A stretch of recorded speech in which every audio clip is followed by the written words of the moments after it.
Hi there, Simon from Odd Planet Studios here. Today I'm going to show you how to put together these 3D printed DI winders. They're fairly straightforward, but there's always a few little tips worth knowing. So let's get cracking. Okay, so you've got all your bits and pieces printed out. We're not going to deal with the racks on this video, so we'll get rid of those, and the base of course doesn't really need any construction. So we'll just focus on these boxes. Now the first thing to say is that you've got to make sure that your prints are really good quality. And if you have a little look at this one, so you can see from this gear that the first layer was probably a little bit under extruded, and I can actually see some daylight inside there through that thin part, and the whole thing just doesn't look like it's going to be very strong. So be careful to make sure that the filament is well extruded and that everything is nice and solid, because of course they're going to be subjected to quite a bit of load with the nuts and bolts screwing down onto them. Okay, so the first job we need to do is to press the bearings into place. So that one's already been done, and this one here just needs putting in place. And if it's a bit tight, what you do, I mean, some of them just press in, but if they're a little bit tight, what you do is take a bolt, put it through, put a nut on, and screw it down hard. Okay, so your next job is to get 9 nuts fitted into the box.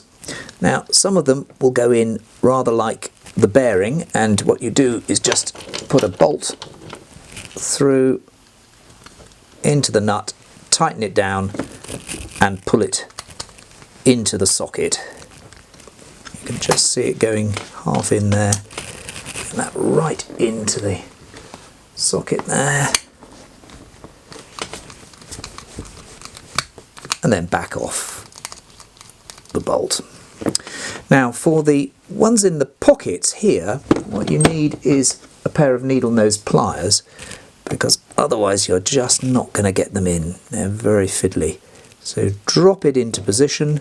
The hard bit is actually getting that nut so that the sides are parallel to the pocket, and very often it needs to be just fiddled backwards and forwards until it will go. There we go. Suddenly it does. So let's just do the other side. You can see how difficult it is getting it in with your fingers. That's got it.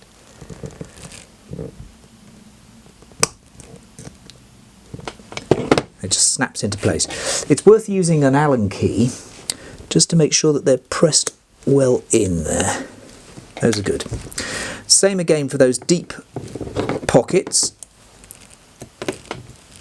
So one in there like that. That's just dropped in rather nicely. Another one in there, that's dropped in as well. And again, push them into the corner where they should be held and not fall out. So it's worth making sure that they're lined up. There we go. That saves a lot of grief later.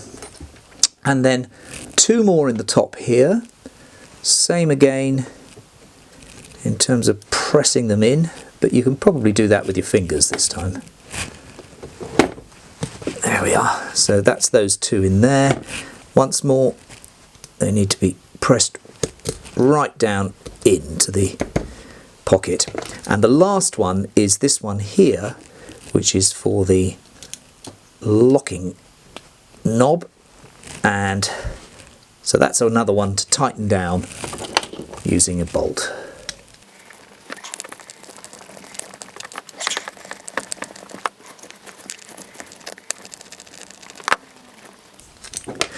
Once they're in, they shouldn't fall out at all, which would be great. But if by any chance your pockets are a bit loose, you can always put a tiny blob of glue just into the mouth of the pocket there to stop the nut from falling out while you're assembling. The next thing is to get these little spacers fitted. The reason that they're extra is of course so that this could have been printed could be printed flat on the printer. So these little tiny things need to be fitted in. Now they will just press into place, and that's fine. But here's my tip, is to use some of this stuff, which is called Plastic Weld, and it's sold for model makers, for plastic model makers, and it glues this stuff wonderfully. So it's a liquid, and you put it on with a brush, and you just put your piece into position and then just brush around the edge quite generously.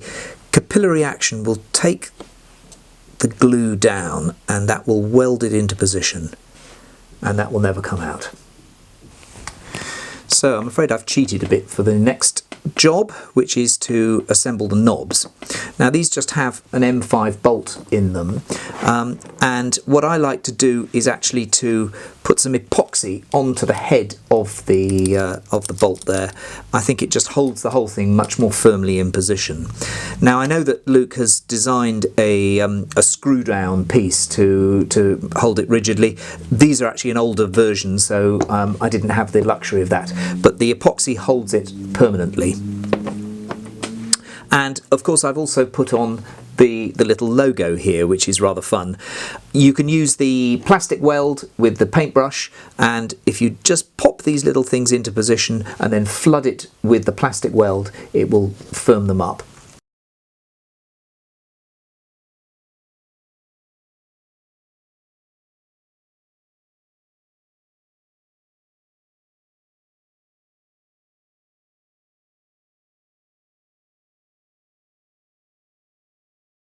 Now you will have noticed that on the knob there's a little recess, and that's for an indicator.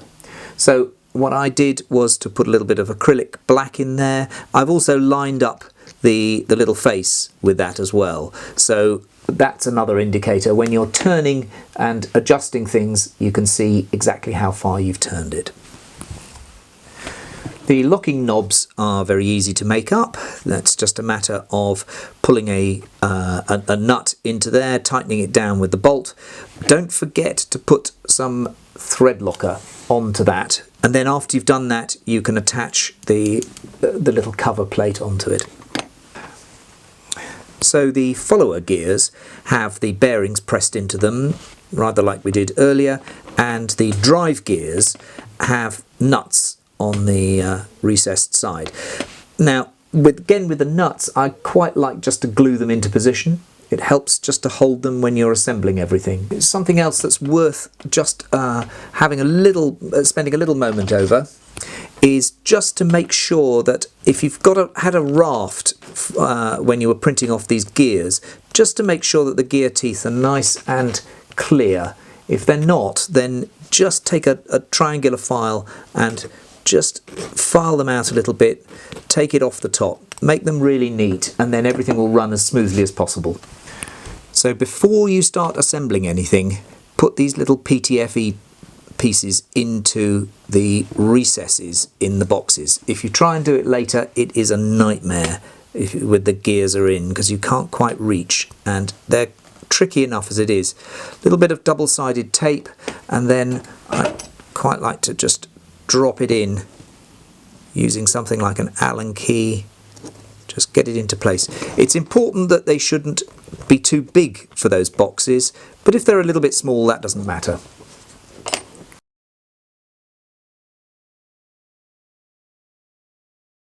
And of course there's the brake as well.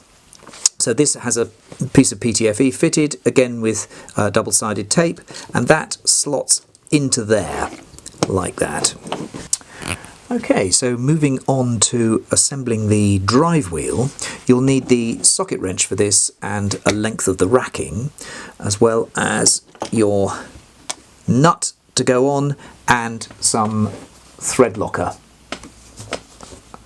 Other brands are available. Okay, so the first thing is to insert the knob and screw the drive wheel down onto it. And I should have mentioned that it's a good idea to put some thread locker onto the thread before you put the drive wheel in, and then that will lock that bottom nut on the thread as well.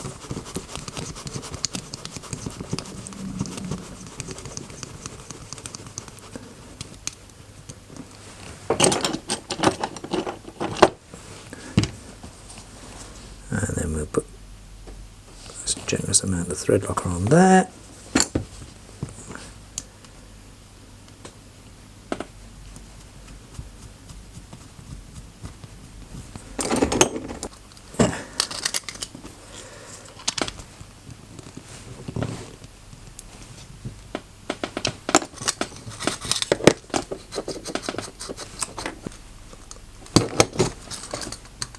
First one's still a little bit on the loose side.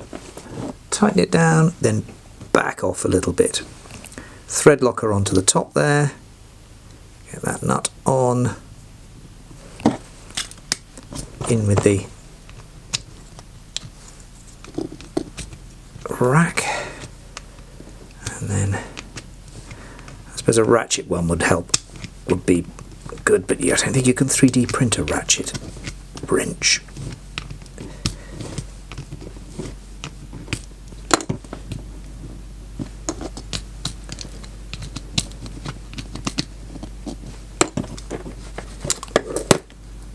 Lovely, that is great.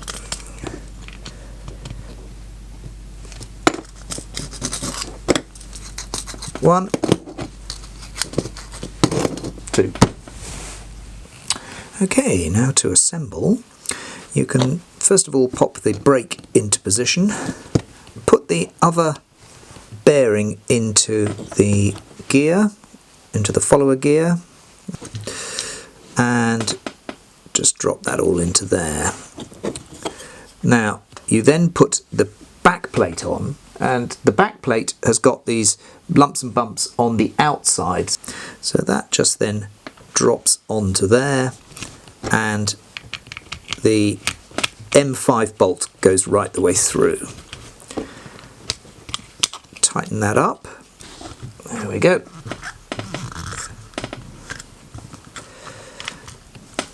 That will be biting into the plastic on the other side of the casing, so that will hold it nice and firmly. There we go. At this point you want to probably just check that everything's moving through all right. Lovely. Now then you want to just put the last 4 bolts in.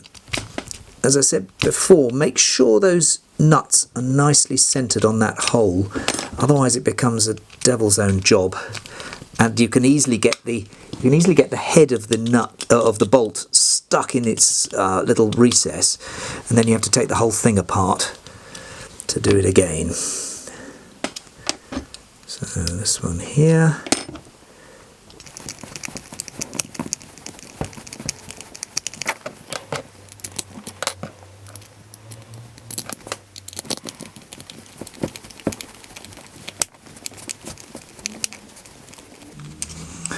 That one's not quite right because it's still a little bit proud. So let's just back it off and check that the nut is properly aligned.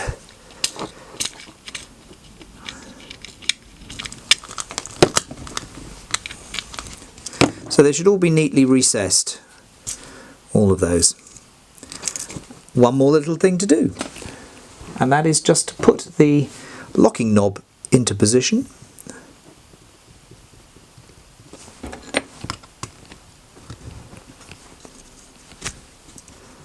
And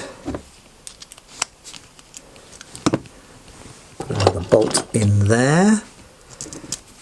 So these ones at the bottom here, they just adjust the brake, and they're really important in a way because it means that it goes through nicely, smoothly, or there's a bit of resistance.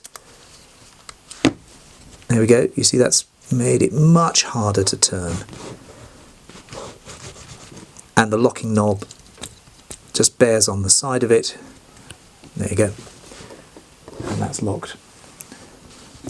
One winder. If you're wondering what that's for there, those 2 extra holes, that's for fitting on accessories, and I'll show you something in the next video on that. When you've got them assembled, run them backwards and forwards a good few times just to make sure everything's running smoothly. If you get it so that it feels like it's hard then easy then hard then easy, it means that the gear is slightly offset, and you may need to go and adjust that and check that it's fitting properly. Maybe even print out another one if necessary. But it should run pretty smoothly.